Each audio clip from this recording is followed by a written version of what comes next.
Look, the horror of anti-Semitism is one of the great horrors of human history. It didn't exist suddenly in 1933 and vanish in 1945. 2,000 years of pogroms, of expulsions, of blood libel, culminating in the Shoah with the industrialised extermination attempted of the entire Jewish people, and decades ever since continued anti-Semitism.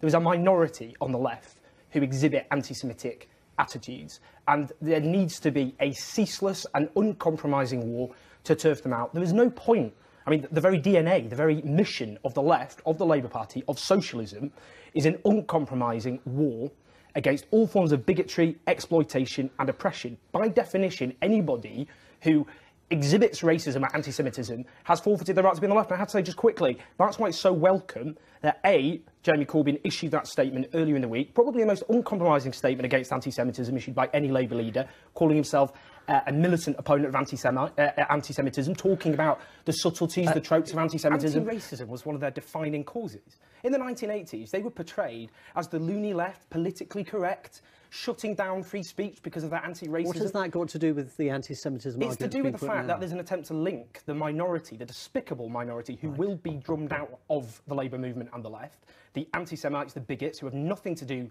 with socialism, to link that to the Labour leadership. You know what's happening. You know what that front page splash is all about. I'll give you an example. That Sunday Times splash, because you were leading on it the last hour. I did watch, by the way. And I'm not disputing what may have been done earlier. What I'm saying to you is, isn't the story the Sunday Times... Presumably, if the Sunday Times had found any evidence that linked an individual to it, they would have gone on that. No, they didn't find that. What they did is went on Facebook groups with tens of thousands of members, with hundreds of thousands of posts, millions probably of comments cumulatively, found despicable racist and anti-Semitic comments, then tried to link that to the fact that there were people within the leader's office who are the most committed anti-racists I've probably ever met. Look, I've got an example here, just to show how these splashes work. This so-called journalism, OK? Where's your camera? This is Conservatives Against the EU. It's a Facebook group.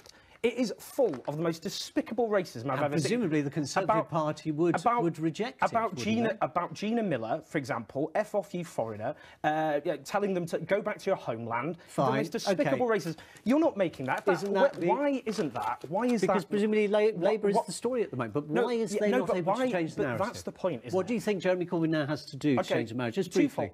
No, just quickly on that. Briefly, if you will. No, well, there has to be the implementation of the Chakrabarti report and to root out any member. That's what the leadership have said, but I'm not going to take lessons from supporters of the Conservative Party's Foreign Secretary says things like pickaninnies with watermelon smiles about black people, who says about gay people that we have... We're not doing an interview about Boris Johnson. No, but you're not going to focus on that. Look, the amount of abuse the likes of Diane Abbott, a lifelong anti-racist, one of the most senior members of Labour's leadership, she got more than half of all online abuse during the election of any MP, often from Tory supporters and Tory members. There's no story about that. I get called every single day online Owen Jones. a faggot by, for example, Tory supporters. We're going to leave it there because there's obviously a lot we could talk about in terms of abuse, both online and in the media. Thank you very much for being with us.